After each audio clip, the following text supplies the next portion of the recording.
Hey, what's going on, guys? So I got another video for you.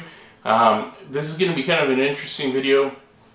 I'm actually not going to talk through the video. What I'm going to do is I'm just going to explain the video, and then I'm just going to kind of let it play out. Trying something different, something more maybe like kind of like a movie style, and see if you like it. Tell me in the comments below whether you liked it or not, or whether you like to actually see me still on location and talking about what's going on while I'm there. But a couple weeks ago we had a snowstorm run through Las Vegas, and really the majority of the west side of Las Vegas, because it's a higher elevation, and mostly at Red Rock, which if you follow me at all, either through Instagram or Facebook or even through this channel, you'll know I love going out to Red Rock.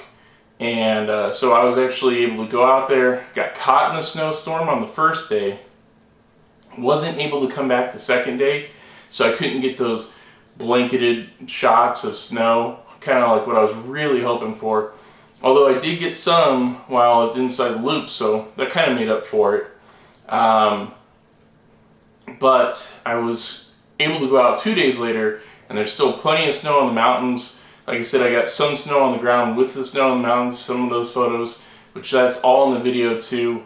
I was able to get a little bit of drone footage too on that second day, and at the beginning of the video you'll see how heavy the snow was really falling, and just trying to walk through it, and it was great being out there. It was a lot of fun, and I had a lot of fun putting this video together, trying to go through the clips, seeing what I really enjoyed, what I really liked, and like I said, let me know what you think in the comments below, if you like this style that I'm doing, or if you want me to go back to how I've been doing things. So here's the video, and enjoy.